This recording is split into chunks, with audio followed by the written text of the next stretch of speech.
thank you so much for joining us to the release of the Enneagram and business and a global survey. So today we'll be going through a brief centering practice, a land acknowledgement. I'll go through bios, and then we have some questions for this amazing research team on what they found out and how the Enneagram can be applied to our organizations. And I briefly looked at some of the panelists who are with us now, and many of them are CEOs. So very excited to see that. And thank you so much for joining us of those that I know. So we begin our sessions with centering, because when we're centered, we can be more present.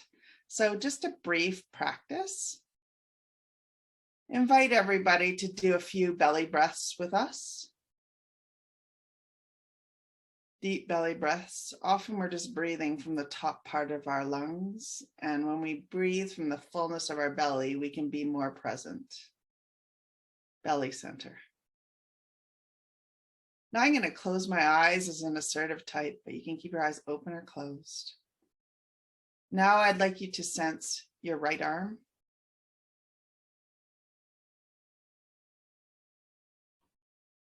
Sense your right leg. Sense your left leg.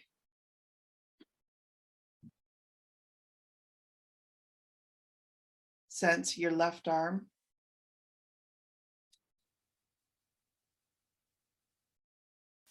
Relax your shoulders. Sense the top of your head. Sense your ears. Sense your eyes, nose, and mouth. Now bring your sensation to the bottom of your feet.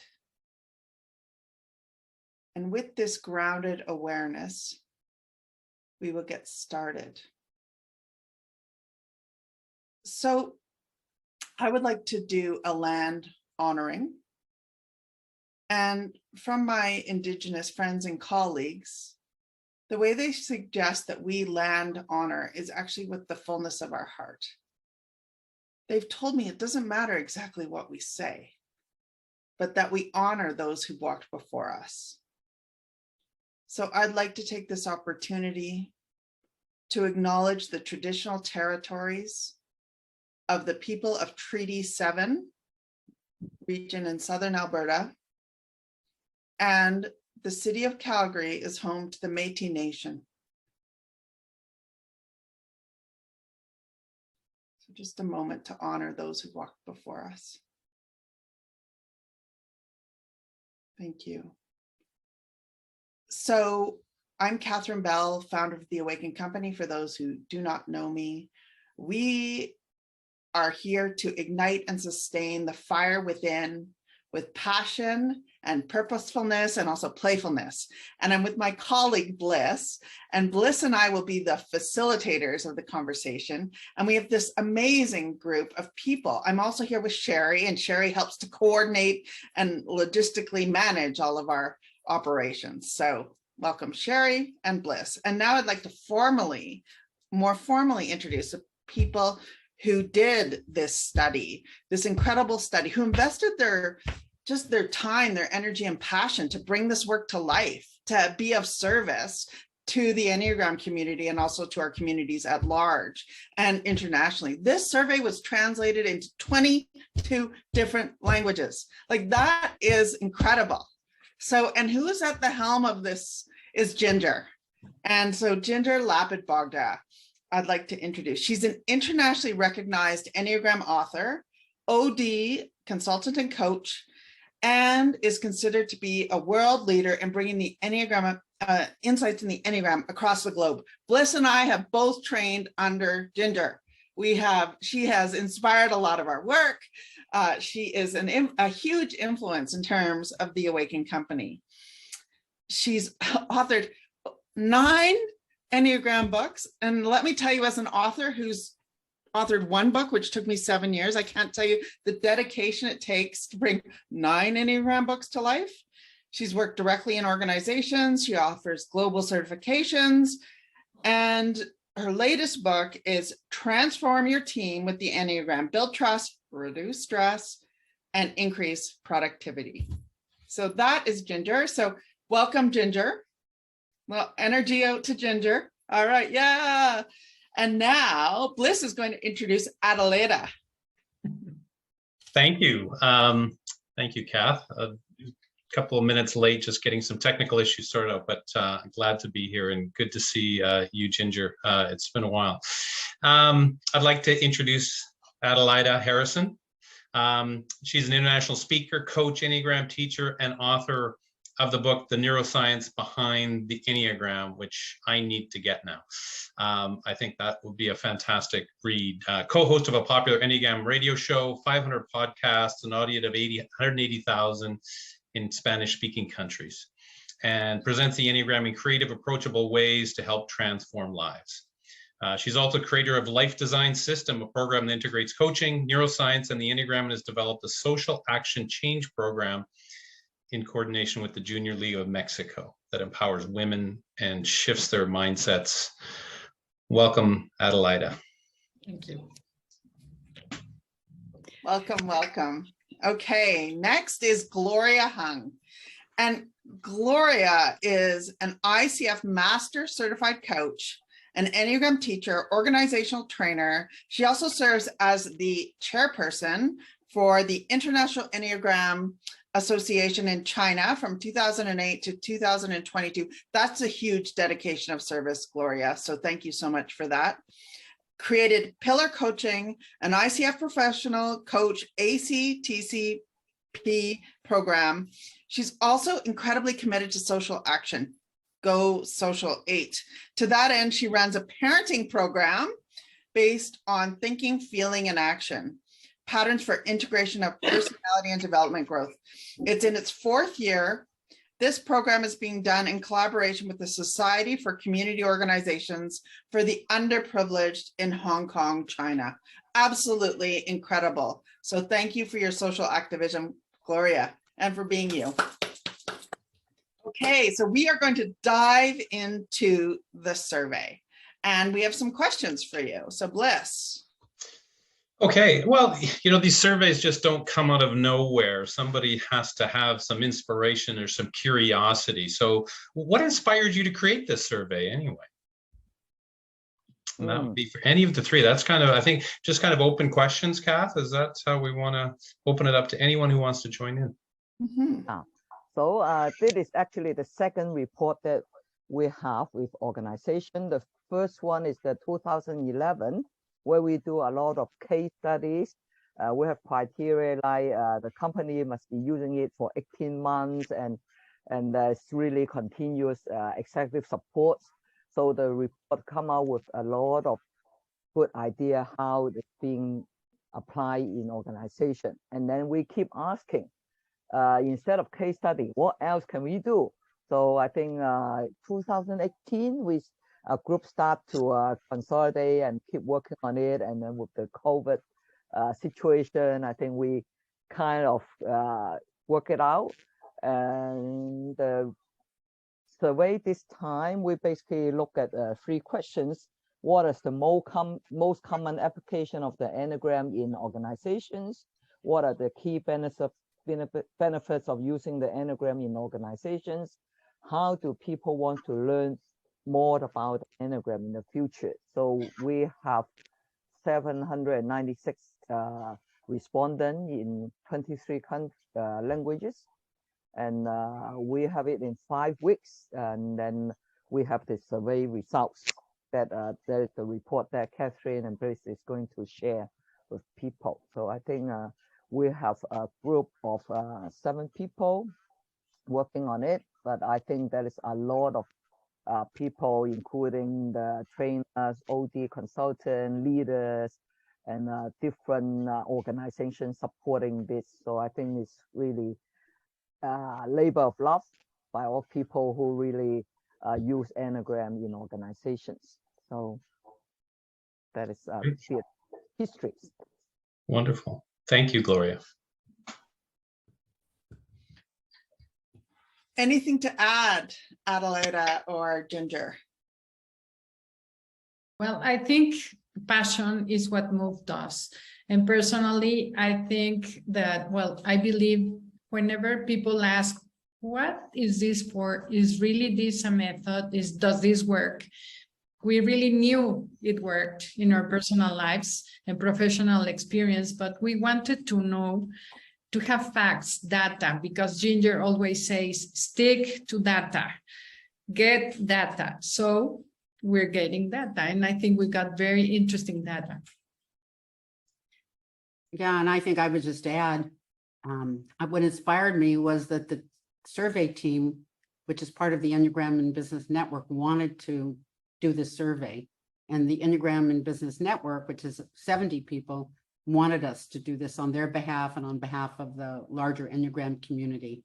So, I mean, got inspired by that. Now, once I saw the results, I'm like super inspired because we got so busy doing this and doing it to the best of our ability, which was, I think, high, and where we didn't know things like statistics so much, we would, even though we didn't do statistical analysis, we had statistical outside experts, advisors saying, no, yeah, do this or don't do that. So we are very consistent with that sort of idea, but the results stunned me in the strength of them and the impact of them and the potential impact for leaders and organizations that the Enneagram can have, because it's one thing to say the Enneagram does this, this, and this. This is the benefit. It's another thing to have some data that says, yes, this is not just what I think, or Gloria, or Addie, or Catherine, or Bliss, but this is what 796 people from across the globe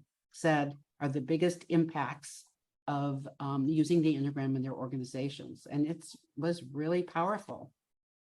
So let's move into that. Let's talk about what are the key findings. What were the light bulbs that surprised you? Let's go into, and if we could hear your key ahas, we would love to hear them. Yeah, you want to start with the applications? Because the key applications that are being used today.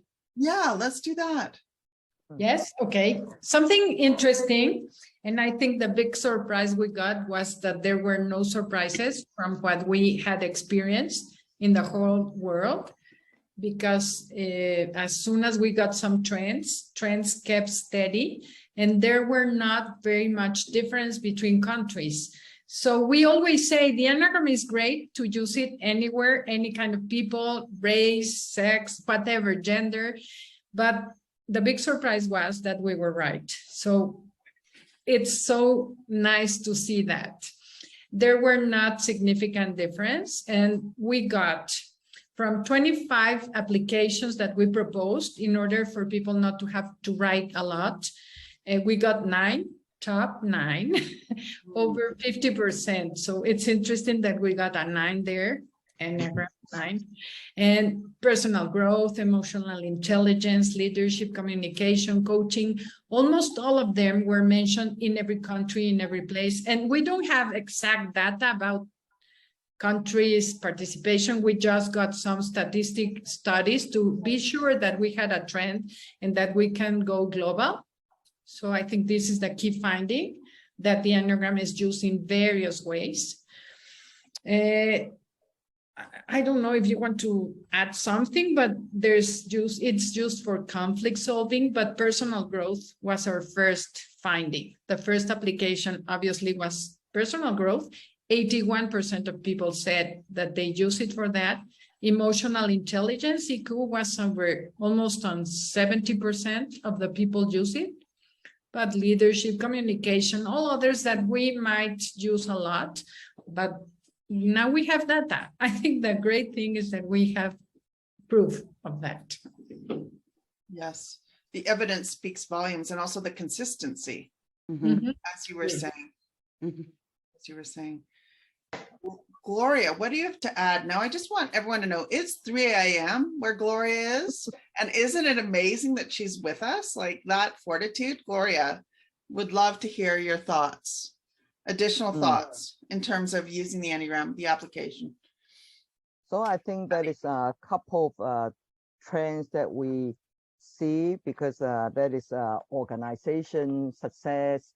We also look at the teams, look at the leaderships. But for me personally, I really look at the self-knowledge that is there. So when they well, self-knowledge is how they really look at it personally and professionally.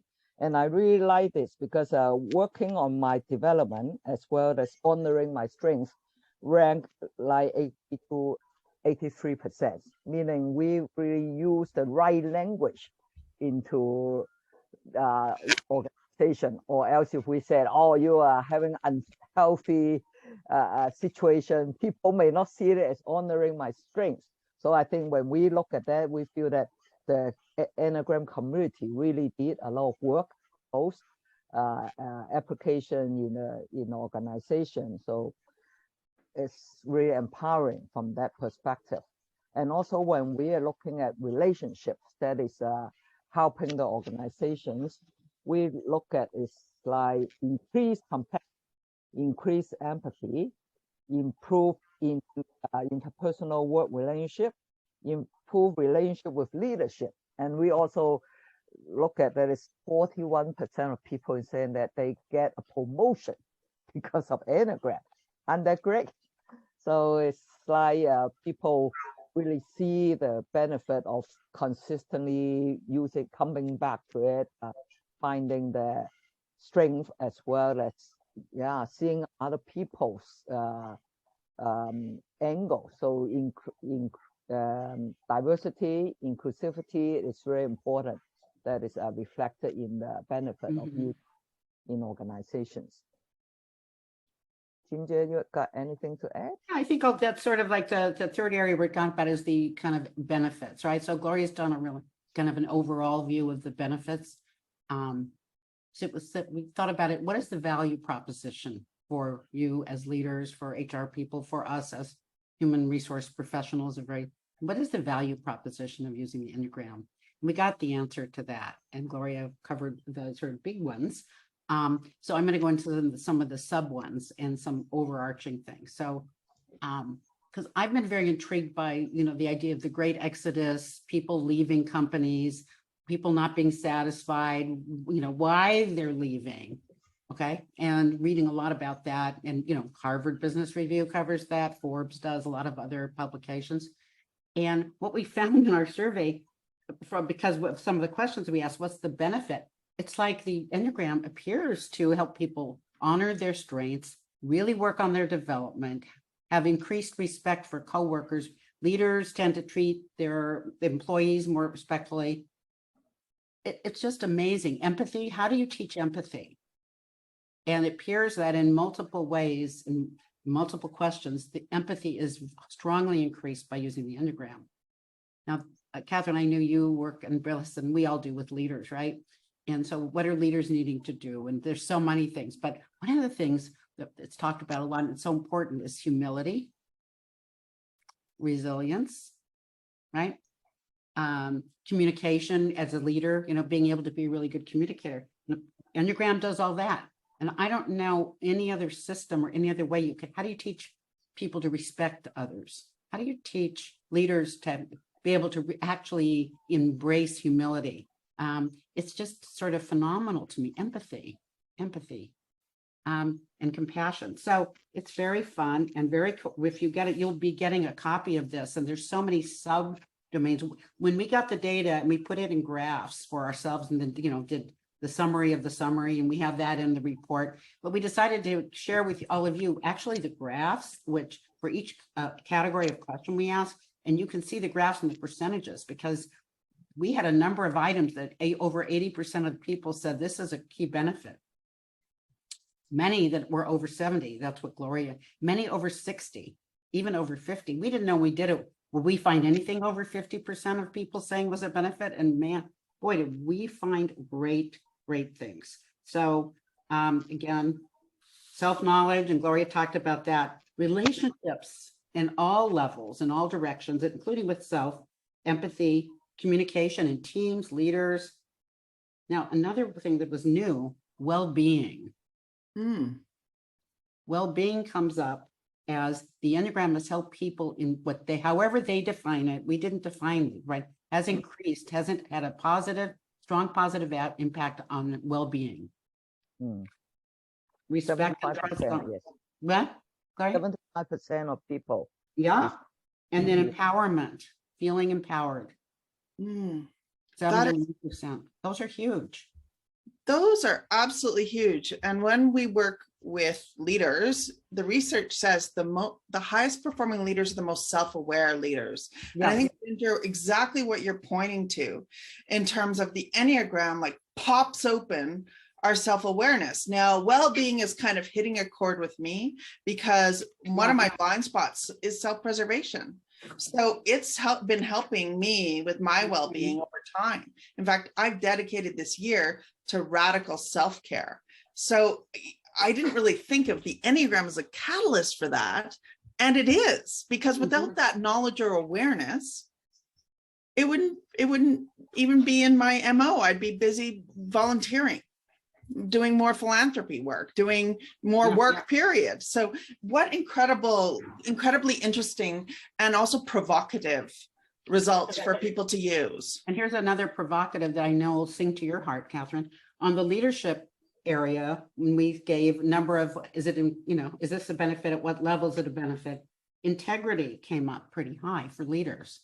Now, how do you teach integrity, and why would the Enneagram do that? I mean, but it made a lot of sense to me because it's about being congruent. It's not saying I walk my talk. It's actually having positive values and having your behavior aligned with that, right? So the Enneagram, a lot of people aren't very self-aware. They think they're doing things for a reason, but that's not really their reason. The Enneagram helps you discover your inner truth, right? Or there's a sense, we call it agency. I only did that bad thing and it wasn't so bad, but I did it because you did that, So that's like your fault, not mine. But the Enneagram sort of helps people take responsibility, to be honestly self-reflective, work on their development without shaming or blaming themselves. It shows paths to how to do that. And so when integrity showed up, I thought, whoa, leadership integrity, that is a very big deal.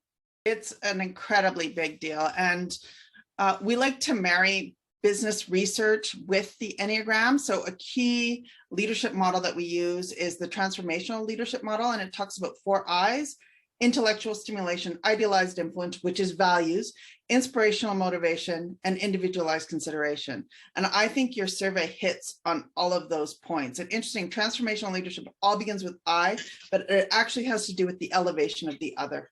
And how we walk our talk is of huge importance.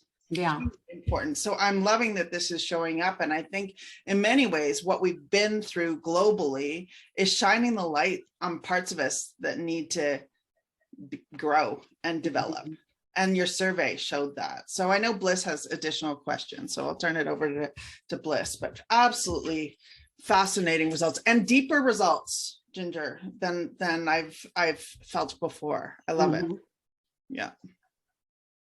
Great, thanks, Kath. Yeah, so those are some great findings about how organizations are using them, the benefits that people are finding and identifying with the Enneagram. But what did you find out about how people want to learn the Enneagram? And is there any preference that people had or implications that you noticed? Yeah, I think I'll go with that question.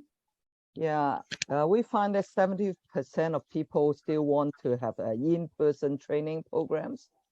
And for books, 60% of people, I think it's like what we learn Enneagram also, Ginger, a lot of books. And also online program comes up, 59% now that we not really do a lot of traveling. So people start to like the Zoom training as an option. And also article, video, podcasts, mobile apps, social media groups, and also social media postings, blogs. So I think there is more variety, but since we do not have all this detailed statistics, but using some of the basic IP, we see some country differences here also. People do not really use blog and podcast that often because they see it as more a marketing tool rather than really learning approaches. So 40, I think 30% of people use the blog and podcasts overall, but in China, there's less than that, much less for that one. So that will show some trend. And I think also for younger age group, they may be going with more like the mobile apps. So I think that would be for future planning for people who are coming in teaching Enneagram, they may have more variety of applications. Mhm. And especially I think in organization also looking at budgeting, costing, they may be really using more mobile apps, electronic platforms to do that. So that would be a good indication. Great. Thank you, Gloria. Addie, do you have anything to add to that? Yes, we have analyzed or tried to question why we got the 70% on-person training versus other kinds of learning when we know there's a lot of use on the podcast, books, and whatever. And we think it influenced that we are on the post-pandemia or starting the post-pandemia. We need to have personal contact. And maybe this influence that we got a big number in personal trainings, but also because the Enneagram gets that part, that human part of us. And it's okay to be human, to get in touch with the other, empathy. So I think when you get in touch with the Enneagram, you love that personal contact to others. We start enjoying more personal time with others. So it maybe has, and this is my personal opinion, I think we start enjoying the non-automatic pilot of people. We start enjoying essence in people. And we can see through the personality and start questioning ourselves, who is behind that mask? So I love that we had such a big number in personal training. Yeah, there's a whole soma to the Enneagram, and not only the cognitive side of it and understanding it, but actually experiencing it for yourself and learning it from others too has been my experience in that way. Ginger, anything to add to that? No, I just think, we have so much we learned and so much to learn. The survey itself can sort of answer what. We don't always know why it was answered that way, but we have some good speculations about that. So I think it's good. Great. Thank you very much. Kath, have you got a question? Yes, I do. I have lots of questions. And I also want to give a plug. We've got an app that's starting soon. It's called awakenly.app, and go check it out. It's all Enneagram based. So very excited about that. Join our wait list.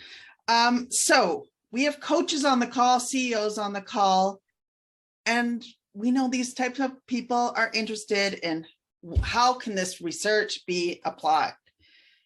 So Gloria, start with you. How can we know all this data? Data is interesting, but often there's a knowing doing gap. And you're an 8, so you know how to bridge this knowing doing gap. So help us. How can we, when people get this amazing survey results, how can they use it? How can they use it if you're a CEO or a coach or somebody on a team? I think that is really a couple of approaches. First of all, you have this validation that which application got more effective results. So maybe prioritizing the resources to focus about what area of growth for leadership, for team, for organization. And then the other thing is really to look at the training design, what is needed. You talk about the well-being. Resilience is big in my mind because resilience is talking about the personal awareness, at the same time the ability to bounce back. Then integrating the action with the awareness is important. And also it's not just about the individuals, it's also about the collectives. So I think it's integrating the thinking, the experience, and the action part. So that would be like going full impact. And for people who are really looking at maybe NGOs, nonprofits, there is a trend also talking about empathy, talking about integrity. So I think that will be also important. We are looking at the design, looking at the focus of the program. And also we're thinking about maybe there is more people interested in follow-up research in different pockets.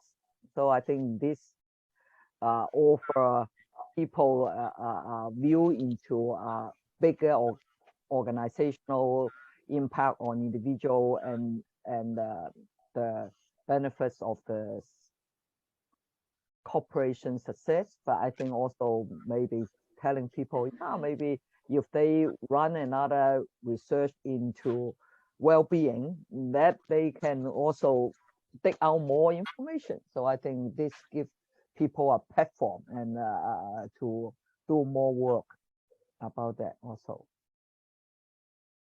Awesome. Now, Gloria, before we move to Adelaida, I would like to ask you a question because it's come up with Ginger, with like, and you work with kids and you work with senior leaders. So define empathy for us so that we can understand that. And then I'll go same question to Adelaida, and feel free to jump in others, because the whole notion of empathy has come up and I really would like to just kind of tease it out a little bit because I think it's so powerful. Yeah, we have the survey about the empathy, indicating the level of response. Like for self-knowledge, the empathy is at 80%. For teams, the empathy is at 72%. Leadership is at 76%. Individual development is at 74%. So empathy is, I think, is looking at oneself having a space of acknowledging limitation, but at the same time acknowledging strength, and also seeing other people with the eyes of appreciation, seeing the goodness in people. So I think it's like linking the community together. So we just, when people start coming in, we say that the survey group, all the social subtypes. Yes. So it's like how people link up together, both individual and collective. And I think with the COVID, a lot of people talking about collectives. So I think empathy also give us an angle looking in the collectives also, because we a lot of time we get triggered because it's also about our own developments. But if we have all this interesting collective level of interaction, we actually widen our own perspective as well as how we look into appreciating others. So I think that is my take about empathy. Yes, and you know what's so interesting, Gloria, is as you started to speak about empathy, I don't know if you could hear it on my microphone, but the birds outside started to sing. So I even, you know, I think the birds are singing with you. You know, that we are a collective species. So, and we are on this planet together with many beings. So what a beautiful response. Thank you so much for that. Now, Adelaida, what do you think in terms of how can this be applied for coaches, leaders, CEOs? Well, first of all, I think it opens doors, because my studies in neurocognitive science, what I think is the first thing we need to do with coaches, with our anyone, is to open the cognitive perception of the other. And I think this study brings numbers so people can say, okay, maybe 800 people have something to tell me, especially when we work with leaders that are very rational, people that are so minded, that want to have, no, not minded, mental people, analysis data. It opens their mind to just be curious about the tool of the Enneagram, which it generates empathy, but it's very cognitive, because when we speak about the types, we usually don't go into the depth of feel or breathe. It's very mental, but it has a very hard center result. So I love the way Enneagram integrates these three centers in different and practical ways. So I think it speaks to all the three centers of that the Enneagram expresses, and it helps to create empathy, not sympathy, which is really different. So I think it's a useful tool. Well, let's just go briefly into, and then Ginger will follow up with you. Sympathy versus empathy. I think that's a very important distinction. So how would you describe it? And I also love those centers. It's said, leaders captures people's hearts, heads, and hands. And hands to me are the gut, the action. So you're absolutely right. And if you could discern, tease out that definition for me. What I think the Enneagram introduces to the world, to people, and to any team that uses it, is that it's okay to be different. Instead of trying to be good and the other one has to be bad, I have to be right, so you have to be wrong. And whenever we present 9 different ways, valid ways of being, of standing, of thinking, it's okay to be different. I think that's the key thing of the Enneagram. Before the Enneagram, you have to have sympathy for the ones that are not like you. So I think that's the big difference. It brings us to a space where we can be different and we still are right. We all are equal because there are 9 valid different ways of seeing life, thinking, feeling, and acting. So I think that's the main thing, and the difference. Enneagram takes you from sympathy to empathy. Yeah, gorgeous, gorgeous. And the results in terms of business research shows the more diverse a team is, the higher performing it is, as you're pointing to. And so how do we hold and give space to those differences? So yeah, beautiful, beautiful definition description. So thank you so much, Addie. So Ginger, what do you have to add about the application? Well, I just add a few things hither and thither. So I want to add something about sympathy and empathy. I agree with what Addie said completely. I just want to add for myself, I see sympathy as something someone might feel towards another, but it's in separation. They don't feel connected to the other person. So it's like, I feel sympathy for you. The other is that there is a bit of can be, often is, sympathy means I feel bad for you, and I'm a little above that. There's a little bit of a hierarchical tone to sympathy that isn't there in empathy. Yeah. And I think with empathy, you don't have to have gone through what someone else, if you're empathic, you don't have to have gone through what they've gone through to feel what they're feeling and sense what they're sensing. So anyway, so I want to go back to, because I think Gloria and Addie covered just pretty much everything I would say about the applications. I'll just add, if you're a leader and you're using the Enneagram, which you are, because you're obviously here on the, how else can you use it? Other applications that are underutilized, right? And how can you use the applications you're currently using to get even more of the benefits that you can see on the benefits list of things? Maybe you're getting some of the benefits, but not all. So how can you change how you do it, change the process by which people learn, to get more of one of the benefits than maybe you're currently getting? So I think it's got huge value that way. I want to talk about how I define empathy, which is, sort of, so I see it this, I used to feel it, I'm a hair type, right? And here I'm outnumbered here with all you body types, but that's that. I used to think it was a feeling, empathy, because I feel it really in my heart, it's like, whoa.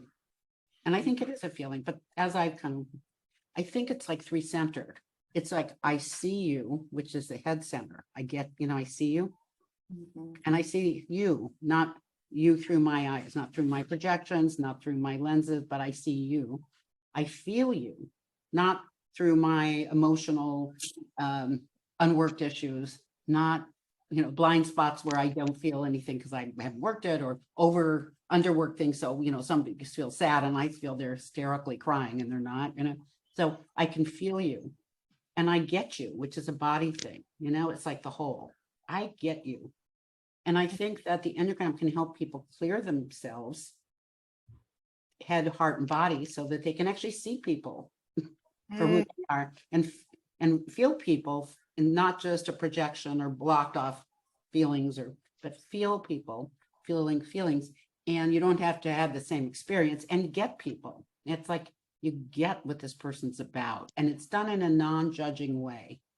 But I think first it starts with the Enneagram not judging ourselves, you know, but to really have empathy is like a huge gift. And I think the Enneagram does that, even though we may not be having a course called Empathy 101. I think some of these things are byproducts of really good teaching, really great engagement with people, you know. And so that's what I think empathy is. I think it's crucial for humanity. Now, Ginger, what's coming up as you're speaking, and I think this feeling I've always had from you, from when we hosted you here to the sessions in California, etc., is I'm feeling, listening to you, a radical sense of belonging that you've provoked in a positive way, and the invitation through empathy to have all the different segments of myself and others belong, and it's okay. And that's such a profound feeling, to feel belonging with ourselves, belonging in this conversation, belonging in the world, as a portal from what you've just discussed. So thank you for sharing that empathy, and also your particular expression and taste of it as a form of belonging, all these different pieces of me, because we have all 9 Enneagram types within us,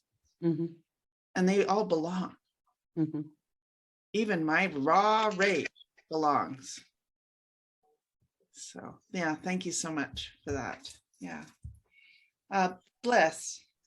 Yeah, so, you know, and I love that conversation. Thank you all very much. You know, the piece that really struck me is that engagement, that great engagement with ourselves, and that great engagement with others kind of creates this empathy, this, you know, almost resilience. It's that engagement creates these things that we, you know, as byproducts of that. So I thought that's really that really struck me. But we've got some business leaders, we've got people on the call here, and from your experience with the Enneagram, what's something practical that you would like business leaders to know about the Enneagram? What can you share with them that they can, you know, walk away with that really struck you from these results and from your deep experience with the Enneagram? I mean, your authors, your teachers, Addie and Gloria, you've done a number of other things. Ginger, you got a little bit of street cred, you know, you've done a few things as well.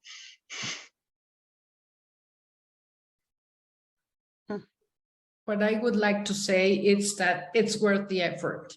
Whichever the effort is, it's worth it, because I think it gives a lot to the one that studies the Enneagram as a leader. If you give it to a team, you're going to get 300% back or more, and you're doing something for the world as well. So I think it's worth the try. Great. Thank you, Addie. This afternoon, I was coaching country manager, and he said, after these 20-some years that I have, it's the first time that I feel pretty down and frustrated. I said, welcome to the struggle, because it's like being the human part. And then he said, yeah, I need to do a lot more for my people.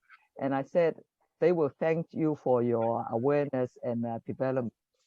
So I think it's talking about what Eddie is saying, it's well worth the effort, but I think it's not just for the individuals, it's also for the collectives, as well as it's like not a linear journey, it's like a roller coaster sometimes that we feel. And it's also very humbling when we feel that we're not alone. And then we have a lot of people in the journey. And when Catherine just now talking about the people before us and thinking about Gurdjieff, our Greek teachers, Don Rizzo, and I feel that it's like so much richness into the learning of Enneagram. I've studied for over 20 years. There's still more to find out. It's like the journey going within that we feel so enriched individually and collectively. So I feel that it's not just a program, or it's not just a knowledge. It's like finding ourselves, finding each other in the process. Great. Thank you, Gloria. Okay, my turn, huh? Yeah. Well, all right. So I think, if I were a leader, what would I be wondering? That's what I'm a 2. I put myself in what I think are somebody else's shoes, and maybe I'm right, maybe I'm wrong, but I really think, where do I start if I haven't already started? Or where do I go if I've already started? Okay, so I'll answer that question that nobody asked, but in my imagination, it's been asked. So I think you start anywhere. That's the cool part of it. They have to know, you have to start with people understanding the system to some degree and having their types accurately identified. And then you apply it, the Enneagram, to whatever you want. That's where you start anywhere, right? So, in 2011, companies were not bringing in the Enneagram as a personal growth opportunity. They were applying it to organizational needs. Even today, I think organizations are applying it to organizational needs, and then the personal growth and all these other wonderful things are happening as a result of it. And sometimes people and companies are saying, we want more depth on the Enneagram, we want more personal growth. That happens too. So if you want to bring, what is your organization's challenge, or what would be an opportunity? Would it be you want more creativity? You can integrate the Enneagram with that. You want to problem solving, hey, risk taking, you can integrate the Enneagram with that. There is pretty much nothing. Or you can integrate the Enneagram if you have an experienced trainer who knows how to do it. And it doesn't take, it's a lot of people can like that. The only thing, can't make you a math scientist, a mathematician if that's not what you know how to do. I mean, there are some things the Enneagram can't do, but it can be integrated with just about every possible thing you can imagine. So you pick it, get somebody good to work with you on it, and that's where you start. So you can really start anywhere. The other thing I'm going to make so in 2011, there weren't as many people working with the Enneagram, and especially working in organizations. And the Enneagram has been exploding just all over the world since then. So that's the good news. It's more available. But the bad news is there are people who are teaching it who don't know it well enough to be teaching it. Yes, look at Catherine. And we're seeing and there's people teaching it who don't have a clue how to work with organizations and teaching it. Maybe they know the Enneagram. So I would say check out who you want to bring in to work with you. There's many, many people who can, and there are other people who can't. And it's, as I will invoke my inner Catherine, it's important what they can do, not what they say they can do. So, it's always a good thing. What did you do? How did you do that? What's your experience? And they shouldn't be telling you names of other companies they've worked with and what they did with them, because that's a no-no. It's a violation of confidentiality, and you wouldn't want them to be talking about you, and that would tell you they're not experienced enough to know better. Great. So that's my practical answer, Bliss. Yeah, thank you, Ginger. There's a piece to me about the leader needs to go with their team. Sometimes leaders will want their team to develop and grow, and the leader says, no, this is for you. Look at all I'm doing for you. And I think, the Enneagram, my experience is the leader doing their own work and doing it with the team is incredibly powerful for all the reasons you've mentioned about how we connect together. So thank you all very much for that. Kath? So this will be our final question, and it's a question for all of us. And that is, what do we see as what's next for the Enneagram and organizations in particular? What do we see as what's next? Whoever would like to start can jump in. Oh my God. Mm. Where's my crystal ball when I need it?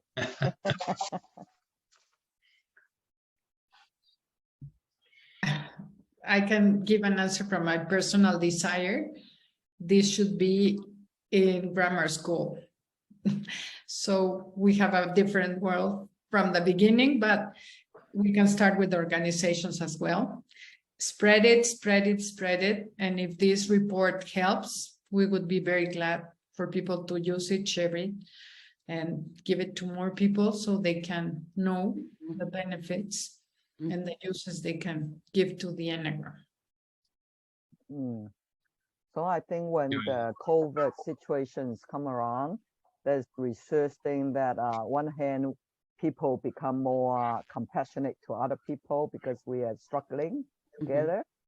But at the same time, there is more polarity because we see things that is so different. So I think with the polarity, actually Enneagram help us to see beyond our differences.